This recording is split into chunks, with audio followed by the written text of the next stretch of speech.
Welcome to the P.A.S. Report podcast. If you're tired of censorship, outraged by government abuses, and thirsty for real insights, then you're in the right place. Get ready, because here, the fight for freedom never ends. Here's your host, Professor Nick Giordano. Hello, everyone, and welcome to the P.A.S. Report podcast. This is your host, Nick Giordano. I'm glad you could join me today. Make sure you are following and subscribe to the podcast so you never miss an episode. Also, share this episode with your family and friends. We break down really important issues here, and there's a lot of information, so share it. It helps people know what's going on. More importantly, it creates a more informed citizenry, which we certainly need. And don't forget to visit the website, pasreport.com. Now, in this episode, we're going to focus and tackle an important question, a fundamental question. What exactly are the Democrats defending? That's what I want to know. That's the big question.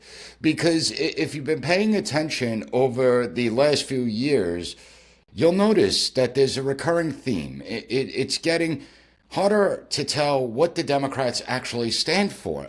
Anytime Republicans or President Trump do something or say something, the Democrats immediately start to scream that they don't understand how to pick their battles. That's for sure. It's like the boy who cried wolf, right? The outrage machine goes into high gear, goes into overdrive. They start yelling, they're screaming, and all they say is we're in a constitutional crisis. We heard that for 4 years after Trump was elected the first time in 2016, and we're hearing it now. And let's put aside the rhetoric for a moment. They shout constitutional crisis, but when you break it down, what are they trying to protect? Because I don't know. I'm listening to them. They're not saying much, and everyone should ask themselves, is it really a constitutional crisis to enforce immigration laws and to protect our borders?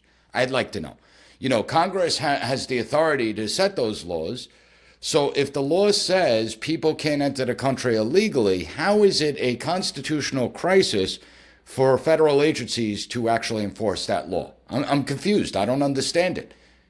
Enforcing those laws is literally the executive branch's job. Yet Democrats would rather see an unending flow of people entering this country illegally than to solve the problem, than to fix the border, than to protect our sovereignty. It's a really bizarre situation when you think about it. They spend considerably more energy telling people how to evade deportations, how to evade Border Patrol and ICE, as opposed to the problems that millions of Americans face in their everyday lives.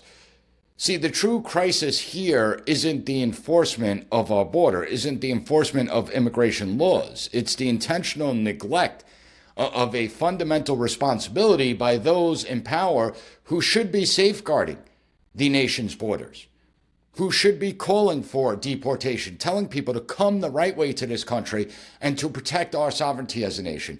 But it's not just about illegal immigration. It's insane. Last week I did the episode on the Department of Education and how student performance is abysmal right now. And the Democrats say it's a constitutional crisis if anyone dares to reduce the size of the Department of Education, if anyone dares to refocus its mission, it's a constitutional crisis. Now, sure, Congress is the only one that could dismantle a cabinet-level department, and I spoke about that, but let's not pretend that the Department of Education has been successful. How is it a constitutional crisis if we pare down the department's operations? How is it a constitutional crisis to shift certain responsibilities back to the states and the local communities, back to the parents? How is it a constitutional crisis to make our education system more efficient and actually demand we have standards and accountability? See, I don't get it. The constitutional crisis is a collapsed education system that's costing us $1.4 trillion. The constitutional crisis is an education system that puts bureaucrats, the teachers union, the consulting class before they do parents and students. That's the crisis. See, it's not about Democrat or Republican. It's about common sense. It's about fixing something that's broken. And our education system is broken. But Democrats would rather rage out over the dismantling of the Department of Education as opposed to the abysmal student proficiency level. That's the truth. We saw it. They stormed the Department of Education, yet we never see the same outrage for the failing standards. When it comes to foreign policy, According to Democrats, it's somehow a constitutional crisis if this administration demands that Russia and Ukraine come to the negotiation table and resolve the conflict. They'll scream, President Trump is doing Putin's bidding, that President Trump is an agent of Russia. But let me ask you something. Isn't a diplomatic resolution something we all want? It's how it's going to end. And we need to be honest about that.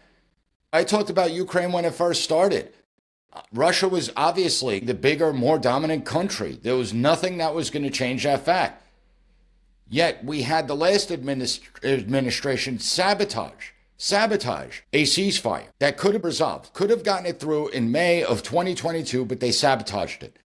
All because the policymakers, the so-called experts behind the scenes, really believed that Ukraine had a chance of winning. So we could have negotiated a settlement when the conflict first broke out and Ukraine was actually doing well on the battlefield. Ukraine could have gotten far more. They could have negotiated from a position of strength. Now they're in a position of weakness, and we have to recognize that. A constitutional crisis is the fact that it wasn't resolved sooner. Hopefully it gets resolved now. A constitutional crisis is when you spend 20 years at war in Afghanistan, where the Department of Defense and the generals, where the intelligence community and the leaders within it, the State Department officials, just about everyone, every aspect of the government apparatus was telling us for 20 years that we were making progress, that the Taliban remained out of power and they were being weakened, that the Afghan government was stable, that the Afghan security forces can hold that country, that they could protect the Afghan government. And within a week of announcing the withdrawal, within a week, the Taliban was able to regain control of the country. 20 years of war, or nearly $2 trillion of your money that was spent, 2,400 soldiers who lost their lives, tens of thousands wounded and injured, and who was held accountable? Who was held accountable? That's the constitutional crisis, that we could have that level of incompetence and not a single person is held accountable for those failures. When it comes to tariffs, Democrats will scream and yell that it's a constitutional crisis. But is it? I mean, is it a constitutional crisis to demand that other countries stop piling tariffs on American products? And if they continue to do so, well, then we're going to put in reciprocal tariffs?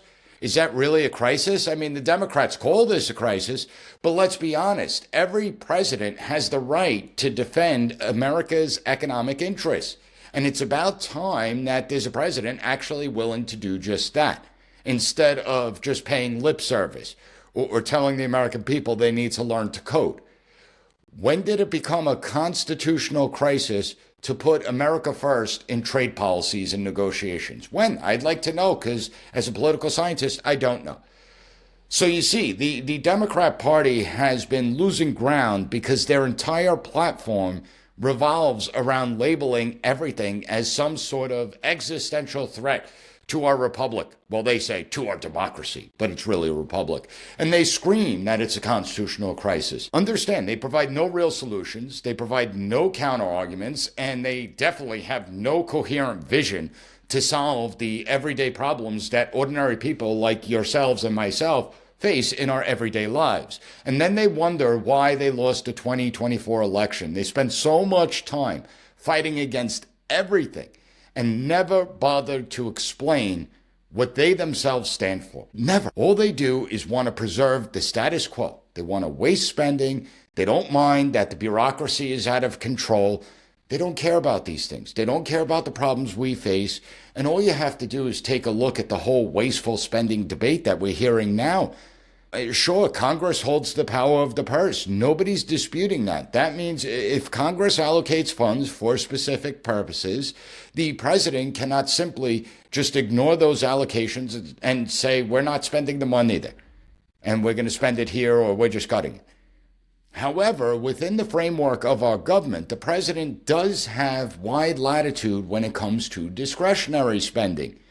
He gets to decide how that's used. That's part of the executive branch's authority. It's not a constitutional crisis. It's exactly how our system of checks and balances actually works. Maybe if they would take the time to read the Constitution, they would know that.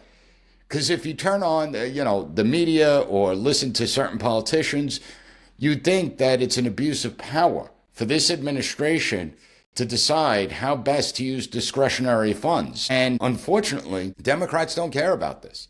They want to continue to see tax dollars wasted on gender reassignment surgeries in Guatemala. I mean, that's what they're defending. They want to defend and I guess I understand this part, the billions of dollars that goes to far left organizations to push a far left agenda. But Democrats have to recognize that the electorate has refused that the American people don't want endless spending. They don't want our nation to be saddled with debt. See, these career politicians, they've forgotten. They've forgotten who they serve. They've been in office for decades, and they failed to address the problems that America faces. They actually don't realize that they're the reason that Trump won in 2016 and in 2024. Politicians who know about the waste. They see it year after year, but they do nothing. And when someone like President Trump comes in and tries to disrupt it, you have people in an uproar about it. They accuse the other side of overreach, and they refuse to acknowledge that they, and some Republicans too, I have to add, okay, because we have to be honest about this, that both Democrats and Republicans have enabled a broken system for decades. And that's what I want to talk about in this episode. We're going to explore this so-called constitutional crisis in depth. I want to examine how Democrats' continued defense of unpopular positions like defending the open borders, like defending the Department of Education despite its failures, its catastrophic failures, or calling an end to wasteful spending, how the Democrats are so far out of touch with mainstream America. That's what I want to talk about in this episode. You have a bunch of politicians that have done absolutely nothing to stop the actual abuses of power, to stop the reckless spending, to stop the insanity in Washington, D.C. And the American people are sick and tired of it. And it's time that we stand up, we speak out against it, because this is why so many of our political figures, particularly Democrats, have lost credibility. It's why voters have had enough. They're turning their backs on the Democrat Party because they seem that the Democrat Party is not in touch with reality. They look at some of the issues that the Democratic Party is championing, and it doesn't make any sense to them because it doesn't help us in our everyday lives. They are out of step with the American people, and we're going to look at what the real constitutional crisis is.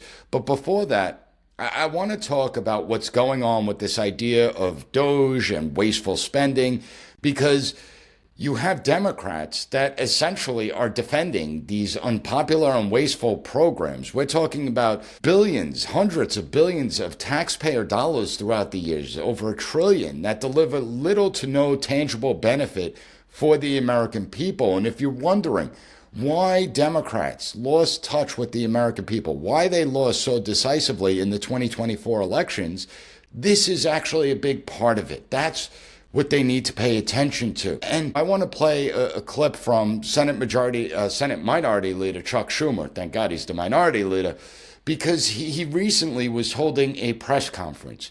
And in the press conference, he actually acknowledged the waste in government. But then he had the audacity to turn around and criticize the Department of Government Efficiency, DOGE. He criticized Elon Musk for daring to shine a light on the fraud that's being perpetrated on the American people. So take a listen to what Chuck Schumer had to say. Bottom line is simple. Everyone knows there's waste in government and should be cut, but DOGE is using a meat axe, and they're cutting things that are efficient and effective. I was in Albany and Syracuse on Monday talking at community health centers. Many of them have had their funds cut temporarily, some even hasn't been restored yet. And they're the most efficient healthcare providers around. Take AID. Maybe there's some programs they don't like, but most people agree that PEPFAR was extremely effective and cost effective. Most people would want to see us continue our fight in Central Africa against Ebola so it doesn't come here. And so the bottom line is very simple, okay? If you want to make cuts, then you do it through a debate in Congress, not lawlessly by just implementing it. It's remarkable to hear Senator Schumer admit there's waste in government spending. Yet in the same breath, he slams the very effort that aims to root out that waste. I mean, the reality is that career politicians on both sides of the aisle, both Democrats and Republicans, they've overseen decades of wasteful spending. They complain about it, but they don't do anything about it. They don't do anything to address the problem, despite Congress is the one with the power of the purse. They could fix it if they truly wanted to. And in a way, I actually blame Republicans more. Sometimes they're even worse because they actually campaign on cutting wasteful spending. And once they get elected, they don't do a damn thing about it. So to me, that's even worse. At least I know where the Democrats stand. But you want to talk about waste. You want to talk about where your tax dollars are really going. It's not just about funding traditional departments like the Department of Education or the Department of Transportation or any other cabinet level department. You have a growing chunk of federal dollars, federal funding, our tax dollars that flow to non-governmental organizations, NGOs, and they promote far left divisive agendas. That's what they promote. So our tax dollars are supporting a political ideology. Millions of dollars go to organizations that push explicit political narratives about race, gender, climate change, you name it. You know, these groups push policies that the majority of the American people have had enough with as our lives get harder and harder. And they're funded in the taxes that we pay. I want you to consider a 2022 Government Accountability Office report. It showed grants worth over $15 million, $15 million, were handed out to NGOs that produce curriculum materials centered on anti-capitalist rhetoric. Think about that. You're paying for a Marxist agenda. You're paying to support socialism at the expense of capitalism. Did you sign up for that? And there's tons of other examples. You know, you look at foreign aid that fund gender studies in countries that clearly have more pressing concerns, and they don't want the gender nonsense to be imported into their country. But yet we'll spend hundreds of millions of dollars on that. Our spending is nothing more than a vehicle to promote far-left policies both here in the United States and around the world. And like I said last week, we have a Department of Education which has ballooned since its creation. Despite the billions upon billions of dollars being spent in federal funding, you have test scores that remain abysmal. Students that graduate without basic reading or math skills. They can't read or write at grade level. Rather than fix this problem, you have a Department of Education that has spent over $1 billion on DEI, including $200 million of your hard-earned money on counseling programs for anti-racism, microaggressions, and this idea of whiteness. $1 billion on these stupid initiatives that do nothing, that go from kindergarten through college. For what? Why are we paying for that? Parents are fed up, especially when little Johnny struggles to read and write. They don't want this spending. They want to see the funds go toward classrooms, not political training sessions, not ideological workshops, not indoctrination, but towards their child's education and improving the outcomes of student performance. Yet the Democrats, they continue to defend the status quo. They attempt to label any type of cuts and waste as something that is a constitutional crisis, returning education to the states, constitutional crisis. You have the National Science Foundation that has spent millions of dollars sent it to universities to develop tools to silence and censor Americans, you and I, in the name of misinformation and disinformation. Now, I'm not sure about you, but I don't want my hard-earned money going to silence myself, going to take away my right to speak freely. I don't want my tax dollars going to those programs, especially when we have a $36.7 trillion debt. See, that's the constitutional crisis right there. And if you go back to Senator Schumer's comments, it's almost as though he and his colleagues find the idea of holding government accountable to be offensive. Like it's insane to even think about this. But accountability is exactly what America needs. It's what the American people should be demanding, each and every one of you. We should demand our tax dollars are spent on projects that strengthen our economy, that improve our education system, that protect our borders. And it really is that simple. It's not complicated. And the reality is that many of the solutions don't even require spending more money. Enforce the laws already on the books. That doesn't require increasing and creating new programs. Raising standards doesn't require more tax dollars. Strengthening our economy doesn't mean we need to spend more money. Just cut regulations. Cutting regulations spurs economic growth. We know that. It's not complicated. As a matter of fact, if you cut regulations, you actually save taxpayer money. Instead, we have a system where large sums of our tax dollars end up in the hands of special interest groups that lobby Congress to promote their causes. And it does nothing to address real problems that we face. It does nothing to address crime or homelessness, collapsing infrastructure. But yet we're going to spend money on all these nonsense programs that exist. Necessary and urgent. Iraqi Sesame Street. I mean, come on now. Remember the bridge to nowhere in Alaska? Cost taxpayers hundreds of millions of dollars, and there was no benefit to it. The billions spent on vanity projects in Afghanistan that we ended up abandoning. I think the surveillance blimp was close to $1 billion that we built. It now sits in a junkyard somewhere in Afghanistan. It's waste like that we want to see cut, that we want to see doesn't happen. And you have people like Senator Schumer who are upset that Elon Musk is exposing these things. It's amazing, isn't it? The bottom line is this. Democrats and Republicans, they've defended a system for far too long that siphons off your hard-earned money, our tax dollars, to support and sustain a bureaucracy that has grown totally out of control.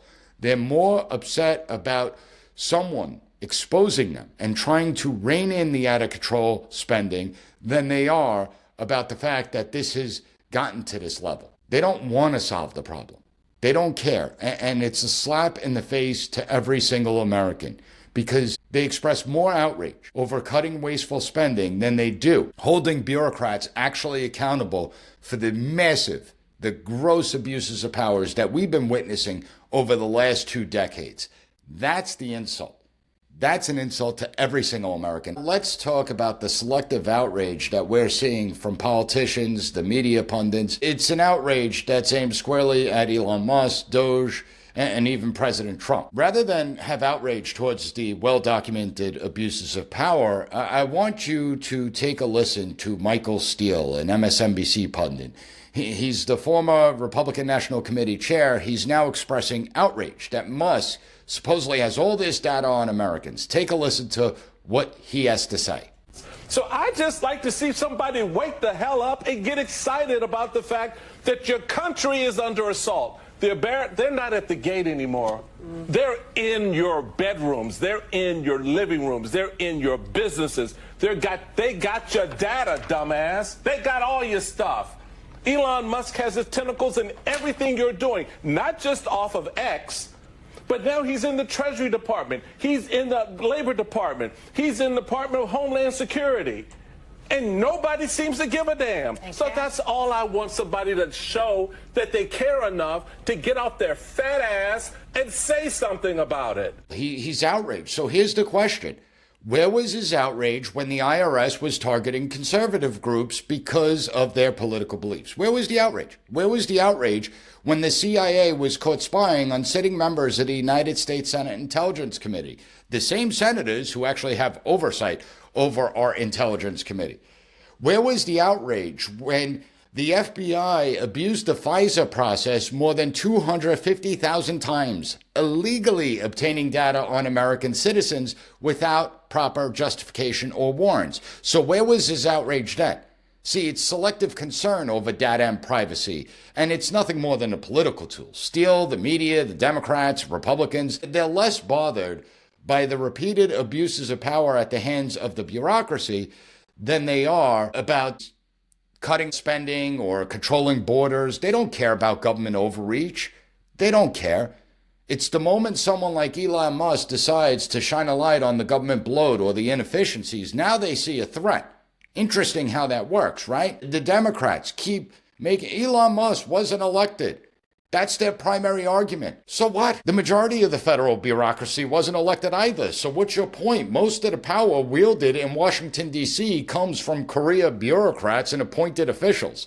It comes from agencies that operate with hardly any oversight. Why do so many pretend that that's okay? When the Democrats say Musk shouldn't have influence because he's not elected, they ignore that entire branches of government, like the Department of Education or the Federal Reserve, they're not headed by elected officials either. They operate under mandates given by Congress, and many of our departments and agencies have gone far beyond their statutory authority. The bureaucrats in office simply make up the powers as they go along. To all you Democrats out there, open your eyes. Elon Musk is listing specific programs that waste taxpayer dollars, specific inefficiencies. You're arguing that Musk is a bigger problem than that. Who do you think makes a better case? Elon Musk, when he lays out how taxpayer dollars went to giving bees cocaine or studying the sexual habits of Chinese prostitutes? Or Democrats that argue Musk and Doge should go away because Musk is unelected? Who do you think the American people are going to take more seriously? I'm just asking.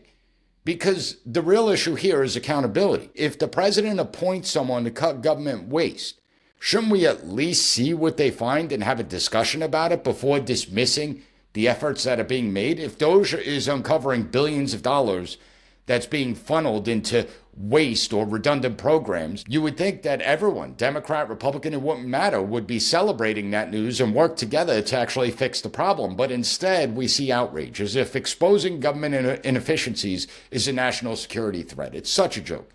And my advice to you Democrats out there, my Democrat friends, you'd be better off pointing to specific successful programs and defending them. At the same time, acknowledge the waste and abuse that's occurring. Introduce bills to eliminate these specific wasteful programs. Then I and many others may take you more seriously. But until you're willing to do that, we're not going to, because all you're doing is defending the waste.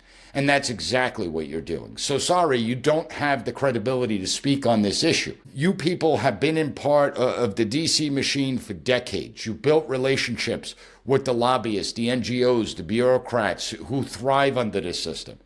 You are the swamp. And so I can't support that. When someone like Musk steps in and is ready to peel back the layers of the onion, show the American people where the taxpayers are going, well, I want that. Okay, I don't care that it risks the cozy relationships that exist. The hypocrisy is amazing. They call it a constitutional crisis when we actually see accountability, when we see the attempt to eliminate wasteful spending programs. The real constitutional crisis is a bureaucracy that has been weaponized to target the American people. That's the real constitutional crisis. A bureaucracy that wants to silence and censor millions of Americans because those people don't support government narratives or they may dissent with a far left ideology. That's the constitutional crisis. A government that looks at its own people as a threat to its power is a constitutional crisis. And when you see all these abuses of power and the politicians are noticeably silent, take note of that. Because we, as the American people, should be asking ourselves, which is a bigger threat? An individual trying to increase transparency in our government, or a government that has repeatedly violated the trust under the cloak of secrecy and national security? See, to me, it's about upholding the Constitution. It's about protecting the American people. And the real outrage should be directed at the agencies and officials who abuse their power. Democrats don't realize this. Many Republicans don't realize this, but it's time that we get back to what the vision of the Founding Fathers was. It's time we stop with the reckless spending. We stop allowing the government usurp our liberties. It's time to stop the government overreach, the real constitutional crisis. Because over the course of this episode, we've discussed how the Democrat Party has lost their way. They don't have coherent plans. They don't have any vision. We talked about the knee-jerk reaction. They want to label everything constitutional crisis. In reality, they want to defend this bloated, inefficient bureaucracy that has failed the American people for decades. You know, we see the hypocrisy day in, day out. We see a number of politicians who remain silent on government overreach and abuses of power. They'll label anyone that questions them as potential domestic terrorists. But let's focus on what the real constitutional crisis actually is, because it's not enforcing immigration law. That's not a constitutional crisis. It's not demanding that our education system does better. It's not telling foreign powers that they have to come to a peace agreement. The constitutional crisis is how far we've strayed from the Founding Fathers' vision. The United States was never intended to be governed by an all-powerful centralized authority. It's actually the exact opposite of what the Founding Fathers wanted. And the Constitution set forth a framework that was rooted in this idea of federalism, that power should be divided among federal, state, and local governments. Each has its own responsibilities, limited in scope. Over the past century, we've seen the federal government expand well beyond its constitutional boundaries. Massive agencies that make rules and regulations carry the weight of law, even though they're run by unelected bureaucrats. Congress, the body with the sole power to legislate, doesn't exert its power over these agencies, and it will allow these agencies to operate with impunity. They create thousands of pages of regulations impacting every aspect of our life, how we operate our business, how we raise our children. This is not what the framers envisioned. And they actually warned against concentrating power so much in centralized government. They warned about it because they understood that once government overreach begins, once the government abuses its power, it's extraordinarily difficult to roll that back. I mean, just ask yourself, when was the last time a government program was eliminated once it's been implemented, once people have gotten used to it? Whether it's the Department of Education, whether it's the welfare programs that we have, whether it's the Patriot Act, think about it. We surrender all this power to the federal government. Take the Patriot Act. In the name of safety and security, we're going to surrender our liberty for the idea, the illusion of more security. And what has happened? Well, the government has abused the Patriot Act. If there is no real threat, how does the Department of Homeland Security survive? How do they justify their budgets? So they have to find other threats. And that's the point. What started out, maybe with noble intent, it's now become abuse of power.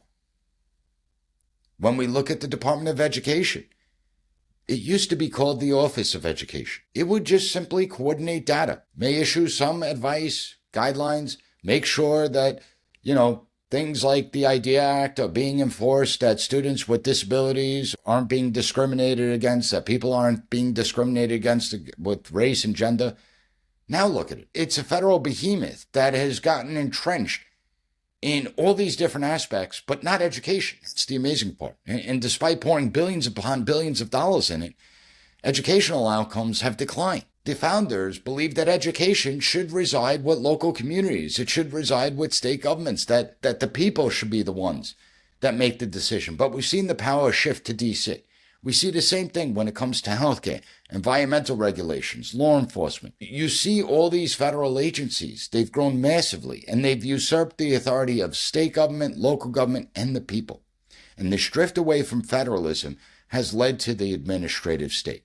Nothing but a sprawling network of bureaucrats and agencies and regulations, career officials, who operate as the fourth branch of government that never was supposed to have this level of power.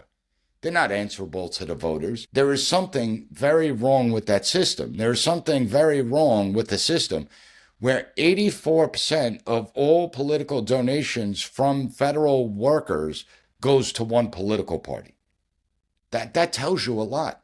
It tells you how the system is broken. And when something goes wrong, nobody's ever held accountable. Nobody ever takes responsibility for it. Nobody is ever terminated or fired. Nobody goes to jail over it. That's the constitutional crisis. Americans today, they're alienated. They're alienated from government because the government has abandoned them. They're more interested, the bureaucrats are more interested in preserving their own power than protecting our freedoms. Why do politicians get so bent out of shape when someone challenges the status quo, when someone proposes to shrink the size and scope of government? And it's because the entire ecosystem of special interest groups, lobbyists, bureaucrats, politicians, they need the status quo. They benefit from that status quo. They benefit from a system that is kept in the dark, that the American people don't see what's really going on, that the American people don't really know where their money's going. Because the more power the government amasses, the more money that flows into the DC swamp and political ideology, the more special projects and pet projects that exist, they gain more. And we lose at the end. See, the founders, they wouldn't recognize the version of the republic that we have today. They wouldn't recognize it. In their view, we have gone far astray. And they would be disappointed in us.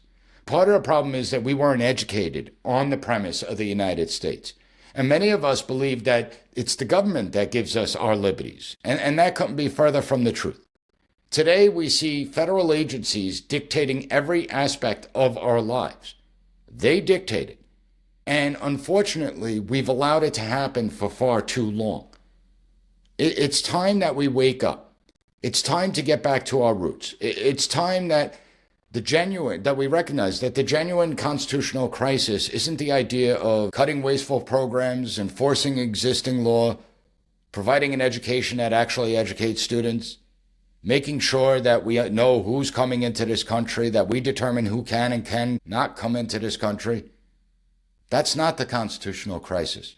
The real constitutional crisis is the unrelenting growth of the federal apparatus and the abandonment of the concept of federalism, the erosion of our liberties. If we care about preserving liberty and accountability, if we care about the Constitution, we have to go back to a more balanced system, one that understands the separation of powers, checks and balances, one that recognizes that not all solutions come from the Washington, D.C. swamp, that a lot of times they actually make it worse. Now, I want to thank you for tuning into the P.A.S. Report podcast. Understand that if we are serious about reversing this trend, we need to put in leaders who are willing to stand up to the entrenched interests of Washington, D.C. and restore the balance of power. And as a reminder, share this episode with others. Make sure to follow and subscribe to the P.A.S. Report. I can't emphasize it enough. If you find this episode informative, please take 30 seconds to write a good review and leave the P.A.S. Report a 5-star rating on any podcast platform that allows it, particularly Apple Podcasts and Spotify, because it really helps bring new people into the audience. And it's because of you that this podcast has grown tremendously since I started it. I want to thank each and every one of you for that. And the more informed the public is, the better off we will be as a nation. So I want to thank you for joining me today, and I'll be back next week with another great episode of the P.A.S. Report podcast. Thank you for listening to the P.A.S. Report.